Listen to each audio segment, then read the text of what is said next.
जय हिंद दोस्तों, नमस्कार। स्वागत है आप सभी का आपके अपने YouTube चैनल पर। दोस्तों, आज की इस वीडियो में जानने वाले हैं 50 महत्वपूर्ण प्रश्न, यानी क्लास 12th बायोलॉजी के 50 महत्वपूर्ण प्रश्न को जानने वाले हैं जो हर साल पूछा है, जो पिछले 5 वर्षों से पूछा आ रहा है। उन सभी प्रश्नों को जानने वाले हैं। वो 1 नंबर के भी प्रश्न हैं, 2 नंबर के भी हैं, 3 नंबर के भी हैं और 5 नंबर के भी हैं। उन सभी प्रश्नों को जानने वाले हैं जो लगातार हर साल हर सेट में पूछे चले आ रहे हैं। तो चलिए उन क्वेश्चनों को जानते हैं। देखिए, इस क्वेश्चन को एक कॉपी पर लिख लेना, क्योंकि ये हर साल पूछा जाता है और इस साल भी यानी बोर्ड एग्जाम 2024 में भी ये क्वेश्चन देखने को मिलेगा। यदि ये क्वेश्चन देखने को नहीं मिला तो मेरा नाम बदल देना, कमेंट में आकर कुछ भी लिख देना कि जो आपने बताया वो बोर्ड एग्जाम में नहीं पूछा, क्योंकि जब तक आपका बोर्ड एग्जाम खत्म नहीं हो जाता तब तक आपके साथ रहूंगा और आपकी हमेशा सहायता करता रहूंगा। तो चलिए सबसे पहले जानते हैं कि वो कौन कौन से ऐसे क्वेश्चन हैं। देखिए, एक एक कॉपी में लिख लीजिएगा और इनको याद कर लीजिएगा, क्योंकि मैं कह रहा हूं कि हर एक सेट में पूछा है। 5 साल का मॉडल पेपर उठाइएगा, हर एक सेट में यहाँ से क्वेश्चन आता है और ये बहुत महत्वपूर्ण क्वेश्चन है। क्योंकि देखिए, बायोलॉजी में 1 नंबर वाले क्वेश्चन कहीं से पूछ सकता है, लेकिन 3 नंबर वाले और 5 नंबर वाले क्वेश्चन अस्थायी होता है। तो चलिए हम लोग इन क्वेश्चनों को जानते हैं। देखिए, एक एक क्वेश्चन को ध्यानपूर्वक सोचिएगा और देखिए, हो सके तो मैं आपको चैप्टर का नाम भी बता दूंगा कि ये किस चैप्टर का है। देखिए, सबसे पहला जैव विविधता तप्त स्थल, कभी मत भूलना, याद करके जाना। जैव विविधता तप्त स्थल क्या होता है, हमेशा पूछा है। यकीन नहीं है ना, तो आप 5 वर्षों का मॉडल पेपर उठाइए और हर एक सेट में देख लीजिएगा, ये क्वेश्चन आपको जरूर नजर आएंगे। और न नजर आए तो आप कहिएगा, कमेंट में करिएगा कि आप जितने भी बताएं सब झूठ था। तो देखिए, एक चैलेंज के साथ, एक एनर्जेटिक मूवमेंट के साथ पढ़ा रहा हूँ, बता रहा हूँ, आपकी तैयारी करा रहा हूँ जोर शोर से। तो आप विश्वास रखिए कि 70 में 70 स्कोर करें। 70 में 69 नहीं आना चाहिए, हम लोगों को 70 में 70 चाहिए। इसके लिए मेहनत कर रहे हैं दिन रात। तो देखिए, सबसे पहला है जैव विविधता तप्त स्थल क्या होता है, याद कर जाइएगा, बहुत महत्वपूर्ण है। इसके बाद सर्टोली कोशिकाओं का कार्य लिखिए। सर्टोली कोशिकाएं क्या कार्य करती है, उनका क्या कार्य होता है, उसको लिखना है। इसके बाद वृषण का कार्य बताइए, वृषण का क्या कार्य होता है उसको बताइए। इसके बाद आता है मनुष्य में गुणसूत्र की संख्या कितनी होती है। बहुत छोटा है ना, बहुत छोटा है ना कि मनुष्य में गुणसूत्र की संख्या कितनी होती है, लेकिन हर साल पूछा है, हर सेट में पूछा है कि मनुष्य में कितनी जोड़ी गुणसूत्र पाया जाता है, यानी 23 जोड़ी। देखिए, ये तो हमेशा याद रख लीजिएगा, क्योंकि बहुत महत्वपूर्ण है। चिकित्सकीय सगर्भता का समापन, यानी इसको उपाय या इसकी विधियाँ हमेशा पूछता है कि कौन कौन से ऐसी विधि है। तो देखिए, चिकित्सकीय सगर्भता का समापन, इसको याद रखिएगा, बहुत महत्वपूर्ण है ये क्वेश्चन। इसके बाद सहप्रभाविता और पूर्ण प्रभाविता, मैं आपसे एक 100% चैलेंज और गारंटी के साथ कर रहा हूँ कि मेंडल के जितने भी नियम है ना, मेंडल के बारे में पूरा पढ़ कर जाना, पूरा जानकारी लेकर जाना, और वहाँ से ना आए ना तो फिर आकर कहना कि आप जो बताए थे ना नहीं आया। 100% गारंटी लेकर कहता हूँ कि मेंडल के जितने भी नियम है ना, सबको पढ़कर जाना, एक को भी मत छोड़ना, सबको पढ़कर जाना। मेंडल के बारे में सब कुछ पढ़ना कि कितने जोड़ी लक्षण लिए थे, क्या क्या किए थे, वो असफल क्यों रहे, असफल क्यों हो गए, सब कुछ पढ़कर जाना, क्योंकि क्वेश्चन तो बनना ही है। तो देखिए, यहाँ पर आइए, स्वप्रभाविता क्या होता है, अपूर्ण प्रभाविता क्या होता है। अब देखिए, एक बात और हमसे लीजिए, एक बात और सीखिए। जितने भी बनाइएगा बायोलॉजी में, जितने भी लिखिएगा, यदि आपको टाइम मिले ना कि मैं इसको फिगर के द्वारा समझा सकता हूँ तो समझाइएगा, क्योंकि एग्जामिनर का इतना हिम्मत नहीं होगा ना कि आपका नंबर काट देगा। यदि आप चाहते हैं कि मैं कुछ लिखूं और उसको समझाने के लिए, एग्जामिनर को समझाने के लिए कोई डायग्राम भी बना दूं, तो बनाइएगा, एकदम आप सही है, एकदम बनाइएगा, क्योंकि उससे 1 नंबर कटने का तो चांस ही नहीं बनता है। तो देखिए, ये हो गया।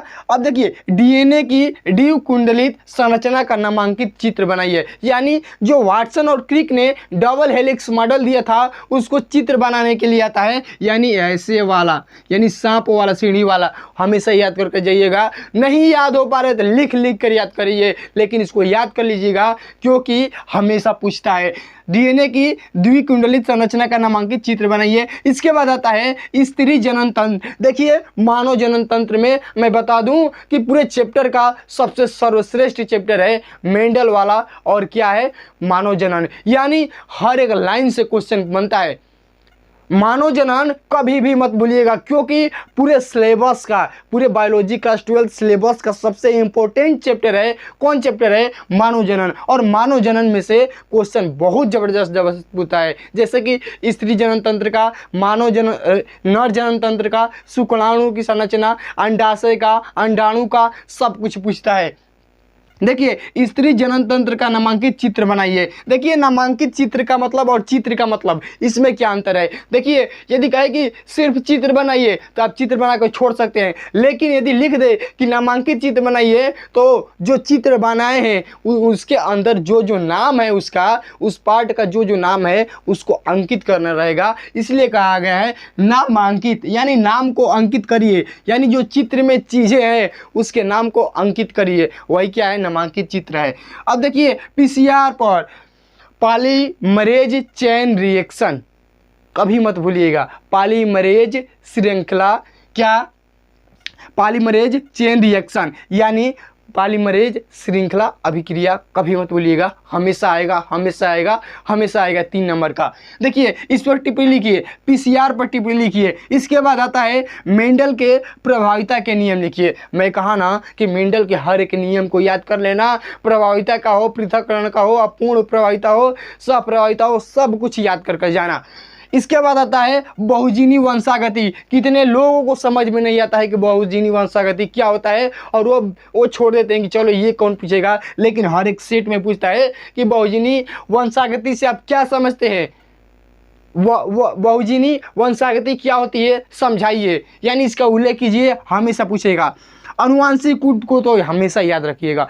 आप क्या करिए ना कि जो ये है ना इसको गोड़ लाग लीजिए और याद कर लीजिए, क्योंकि ऐसा हो नहीं सकता कि नहीं आएगा।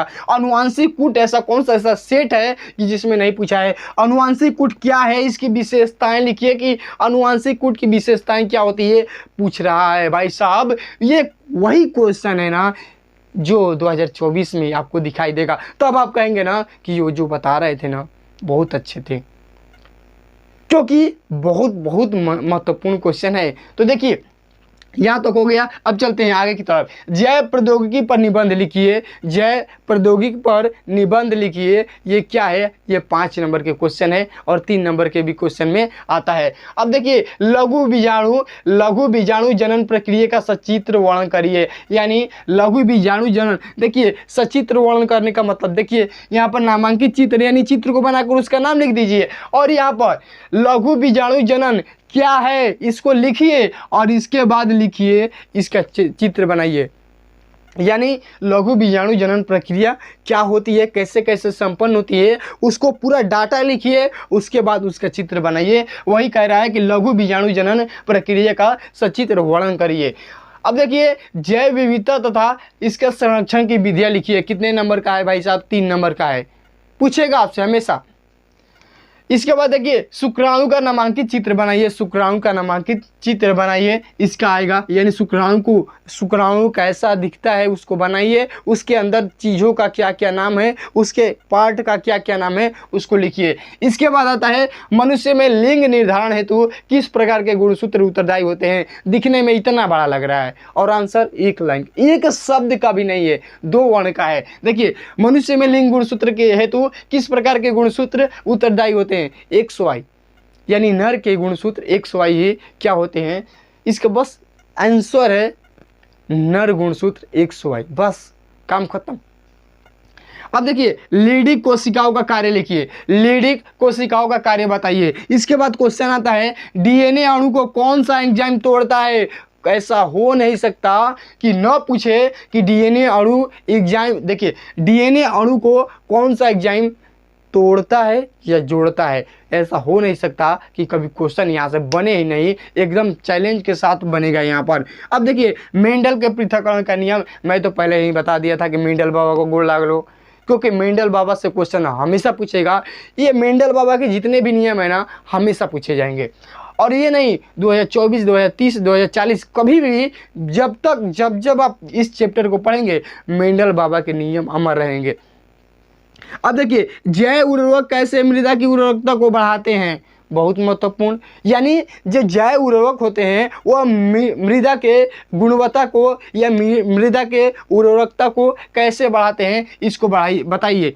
अब देखिए अनिषेक जनन क्या होता है, बहुत महत्वपूर्ण है। मधुमक्खी में लिंग निर्धारण एकदम महत्वपूर्ण। मानव में लिंग निर्धारण तो आप जानते हैं कि एक्स होता है, एक्स वाई होता है। यहाँ पर यदि एक्स वाला जाए तो एक्स वाला मादा के पास जाए, नर का एक्स यदि मादा के एक्स के पास जाए तो लड़की का जन्म होगा, और यदि नर का वाई मादा के एक्स के पास जाए तो लड़के का जन्म होता है। ये तो सिंपल है। लेकिन मधुमक्खी में लिंग निर्धारण, इसको याद कर लीजिएगा क्योंकि ये थोड़ा टेढ़ा है, ये टेढ़ा है लेकिन हर साल पूछा जाता है।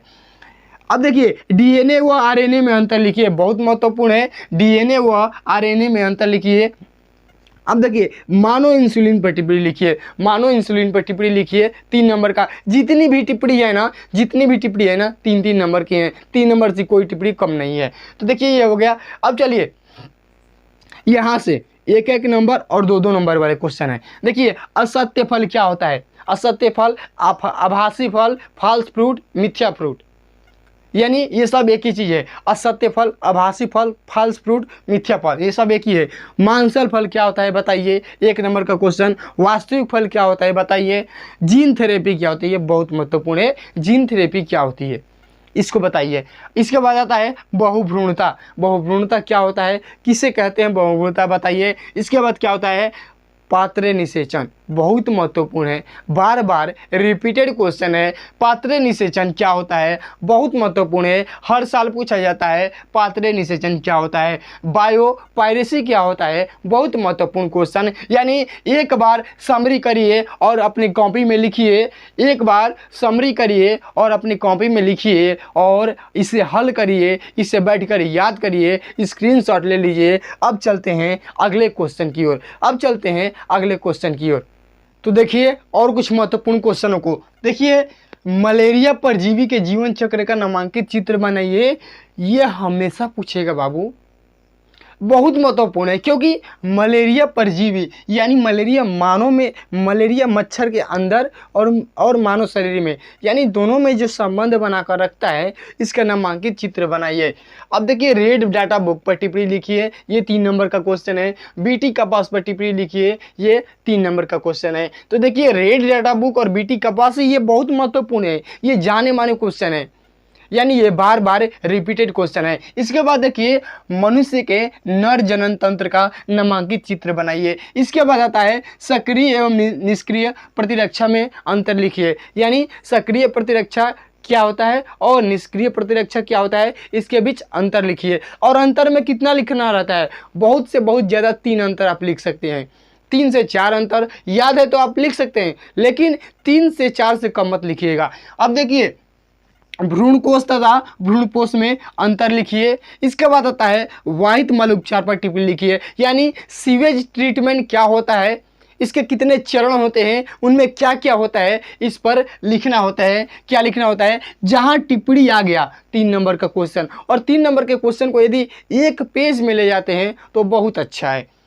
अब देखिए असंग जनन क्या होता है, असंग जनन क्या होता है, ये 1 नंबर का क्वेश्चन है। अब देखिए पुनर्योगज डीएनए यानी रिकॉम्बिनेंट डीएनए क्या होता है, रिकॉम्बिनेंट तकनीकें क्या है, इसके बारे में लिखिए, यानी इस पर टिप्पणी लिखिए। यानी पुनर्योगज डीएनए तकनीक क्या है, इस पर टिप्पणी लिखिए। इसके बाद आता है जनसंख्या विस्फोट पर निबंध लिखिए, जनसंख्या विस्फोट पर निबंध लिखिए, बहुत महत्वपूर्ण है क्योंकि इस समय बढ़ती जनसंख्या है और बढ़ती जनसंख्या का कारण क्या है, यानी इतनी विशाल आबादी, यानी इतनी बढ़ती जनसंख्या पर नियंत्रण कैसे रख सकते हैं, क्या उपाय है, इन सब चीज़ों को लिखना पड़ता है इसमें। क्योंकि जनसंख्या विस्फोट पर निबंध आ गया तो निबंध का मतलब 5 नंबर और इसका मतलब आपको 2 पन्ना यानी 4 पेज लिखना पड़ेगा।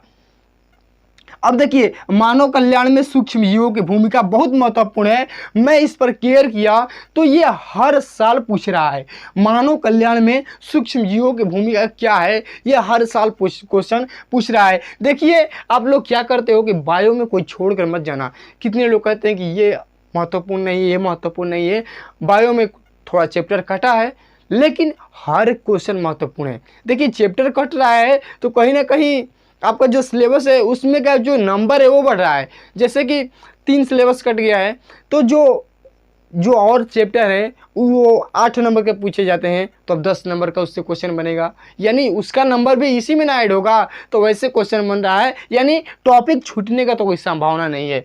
अब देखिए, सहज प्रतिरक्षा क्या है, इसके प्रकार को बताइए। इसके बाद आता है द्विनिषेचन या दोहरा निषेचन। बहुत महत्वपूर्ण है, बहुत महत्वपूर्ण है। दोहरा निषेचन क्या होता है इसको बताइए। मानव जीनोम परियोजना क्या है, डीएनए फिंगरप्रिंटिंग क्या होती है, परिवार नियोजन क्या होता है। ये 3-3 नंबर के आपके क्वेश्चन है, ये तीनों 3-3 नंबर के क्वेश्चन है। मानव जीनोम परियोजना क्या है, इसका उद्देश्य क्या है, और डीएनए फिंगरप्रिंटिंग यानी डीएनए अंगुली छापी क्या होता है, इस पर टिप्पणी लिखिए। परिवार नियोजन क्या है, इस पर नियंत्रण कैसे करें, ये सब कुछ आपको लिखना पड़ेगा। इसके बाद आता है संभार तंत्र वृद्धि का समीकरण। संभार तंत्र वृद्धि मॉडल का समीकरण को लिखिए। यानी जो संभार तंत्र है, जब आप पारिस्थितिकी पढ़ेंगे तो उसमें आपको देखने को मिलेगा संभार तंत्र और नाम सुनने को मिलेगा। अब देखिए, बायोरिएक्टर क्या होता है, बायोरिएक्टर क्या होता है इसके बारे में लिखिए। जीव और समुदाय में क्या अंतर होता है, इसके बाद लिखिए। इसके बाद आता है सहोपकारिता, सहजीविता, परजीविता। ये सब क्या है, ये इंपॉर्टेंट टॉपिक है जहाँ से आता है। जैसे सहजीविता हो गई, सहोपकारिता हो गई, परजीविता हो गई, ये सब क्या है, ये इंपॉर्टेंट टॉपिक है। तो देखिए, यही इंपॉर्टेंट टॉपिक था और इसको वादा करिए, कमेंट में लिखिए कि मैं इसको याद करके जाऊंगा। और हाँ, यदि आप हर एक चैप्टर का सोचते हैं कि रिवीजन हो जाए, फास्ट ट्रैक रिवीजन हो जाए, यानी वन शॉट टाइप का रिवीजन हो जाए और पहले हर एक चैप्टर का क्वेश्चन वो भी हल सहित मिले, तो चैनल को सब्सक्राइब कर लीजिए, क्योंकि कल से आपको मिलने वाला है हर एक चैप्टर का क्या, वन शॉट और हल सहित। जितने भी क्वेश्चन पूछे जाते हैं बोर्ड एग्जाम में, जितने भी पूछे गए हैं 5 सालों में, 10 सालों में, जितने सालों में पूछे गए हैं, हर एक क्वेश्चन को लाऊंगा कल से। तो तैयार रहिएगा इस आगाज बैच के साथ। देखिए, हम लोगों का उम्मीद है, हम लोगों का विश्वास है, मेरा भरोसा है कि हम लोग 70 में 70 लाएंगे। ये जिद हो गई हम लोगों की कि हमको 70 में 70 लाना है। तो वीडियो कैसा लगा, यदि चैनल पर नए हैं तो चैनल को सब्सक्राइब करिए। हर एक प्रकार के कंटेंट को आपके समक्ष पेश करता हूँ। वीडियो देखने के लिए बहुत बहुत धन्यवाद आप सभी का।